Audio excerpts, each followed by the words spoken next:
Thanks, Matt. Good to see everyone again. You know, Coach Hudd talked about the schedule going a little bit later. Well, I think it's for the coaches more than anything. I don't want to lose a coach for get out there in that heat, but I tell you, excited to get another game part of our season kicked off. I think one of the things that I want to mention is pretty unique. 5th year, we haven't had a change offensively in the coaching staff. That's pretty strong. And what it allows me to do, when we game plan collectively, it's a collective effort. It's Coach Lovey, it's Coach Rodrigue, Coach Munoz, Coach Stringer, and to have those guys in the foxhole with you is pretty special. So that what makes my job much easier. They're very talented coaches. I don't have to ever worry about their positions. It's handled. And we've gotten to the point where we don't even have to talk. We know what each other's thinking. We know what each step is. So that's really an exciting deal for me as we enter the 2015 campaign. You know, when you start talking offensive football, there's certain things I'm always going to address and focus on. And the number one thing is taking care of the football. Pretty evident. You go back to the past. When we've taken care of the football, our opportunity for success has been very, very good. And so that will, again, be our number one stressor as we focus in on this season. And then the next thing, I always think, you know, as you enter new seasons in any sport at any level, it's the ebb and flow. Some have gone and some have come. And it's always that challenge of the some that are coming in, how do they intermix and fit those places that we've lost. And you know, we've lost some very good football players. But I'm excited. I'm excited of the guys we have coming in because they've been a part of this deal. They know what the culture is. They know what the expectations are. So it's our job, as we talked about the staff earlier, to how can we best put those guys in position to make plays.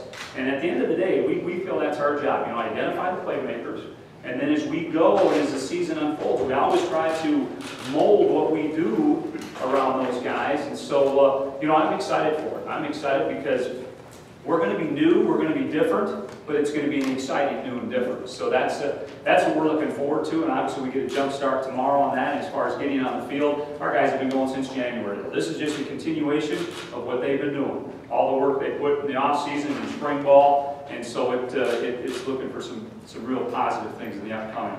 You know, for me, it starts up front, and Coach Rodrigue does a tremendous job with our guys, and you know, it always starts with us for our center. If you look at our history, it's been pretty strong now. Andre Hubal, what he did here was phenomenal. And then we had that big question mark. Also, Terry Johnson. Look what he comes in and does. So I'm looking forward to it. I think Coach Rod has a great plan there. We need to develop some depth. But Eddie Gordon showed good signs this spring. And then you got the 2 cohorts with him, with Mike Quaid and Tragan. I don't know how many games they've started, but it's been an awful lot. And so then with Donovan Williams coming on last year, I think we're going to be really solid there. We need some of the younger guys, you know, guys that you haven't seen as much, but I thought really had some promising springs. Coach mentioned a few of them, but Grant Horst is one that's kind of been a little bit of an injury issue, but has really been really strong. And then also Diakman Withrow.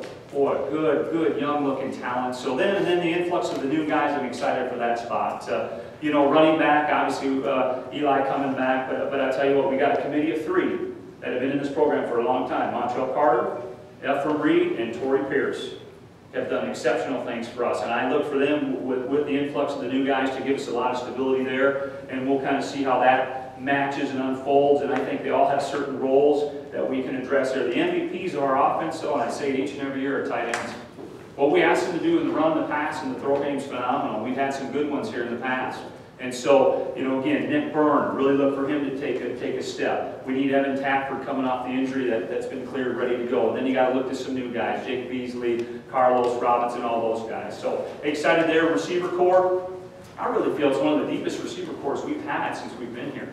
And obviously we're looking for Jamal to come back and do some exceptional things there. And then, boy, there's just a talent of guys. That's where I want to see what happens. Because I think we've got some guys, you know, Devin Scott, Jared Johnson, some guys that have been on the cusp. Gabe, a year older. What impact do they make? Because I'm looking for impact players all around. And so I'm excited. We've got some guys there, and now it's going to be fun kind of putting them into the places they need to be. But it's very exciting. And quarterback, God answered every question about the quarterback. So I probably need to address that. But I know this, we've got some talented kids. They've been working very hard. And it's their number one goal to raise the level of all around them. And if they can do that and make plays and move this offense, we're going to be very, very successful. So, any questions? You talked about how solid your staff has been. but in the last 4 years, you've always also had that sort of coach on the field out there on the center. Is your approach any different this year since you don't really have that established guy? Not necessarily. I feel that, particularly most of the guys, they've been in the room with me for 3 or 4 years, 3 years. And so they know our makeup, they know how I approach it and how we approach it, and I think they're kind of following in the footsteps of the guys that have gone before them. So from approach, obviously I always think it's important as an offensive staff to kind of mold, what you do best or what fits things. So as we get into things and that kind of tells us what we need to do, that might change a little bit. But as far as the other approach, I feel those guys know where we need to go and what we need to do. What are the pros and the cons to being in August now and not being able to clear cut #1 quarterback? Oh, I don't know, Tim. I think sometimes, maybe who's that guy at the forefront, because quarterback's going to be a leader on your team. That comes naturally with the position. So I would say that would be one of the things. But, I think the way our guys have competed and how they've gone about it, even starting back in last January, it's been a very competitive spirit, but it's been a good spirit, meaning that they're still supporting, and so I don't feel that has held us back in any capacity. And if in any sense, I think it's helped us grow a little bit. So, I think other than just maybe having the one lead guy coming in and all that might change it, but I still think the way our guys have approached it, it's still going to be positive for us. Jamal went down last year. How big of an impact did that, looking back on it, how big of an impact did that have on you guys? And having an impact all of this year was... Yes, I would say it was great. It was a very big impact. As you know, Jamal in the past and his history, his playmaking ability, offense is about that. It's about guys making plays, and you pull one of those guys out with that magnitude, yeah, it was a big change.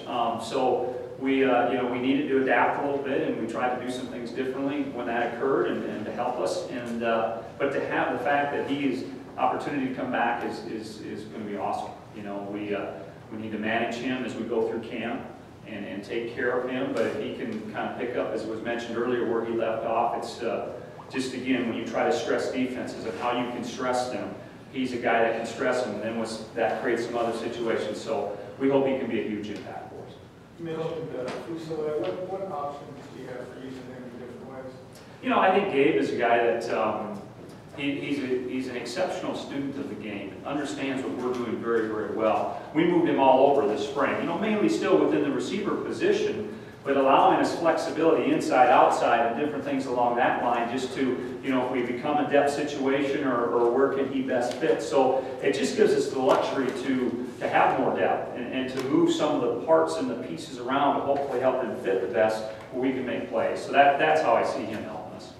Is there a concern at all for y'all figuring out exactly how much to use Eli and not wanting to overpass him just because he's so important? Very much so. Again, it's going to have to be a great management situation. I know what he can do.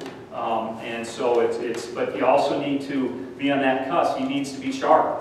And so we need to manage that. And Coach Lovings and I, we've all talked about that. And that will be something that we address as we go through camp. And get him enough, but put him in situations to hopefully help him sharpen his blade, so to speak, but not jeopardize anything.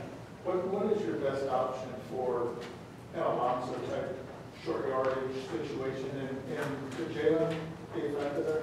He could be, absolutely. If you go back to, 2 years ago, bowl game, Jalen was a little bit of that type of a feature for us. So he does bring that size and dimension and the ability to run the ball. So that's something, as I kind of see how things unfold, that I think he could be a guy that could fit that big Alonso role. Obviously Alonso, we used him a bunch in every situation, but obviously in that short yardage situation, he was very important to us. So I do see Jalen as that possibility and kind of seeing how things play out either way, and think he could bring that to us, absolutely.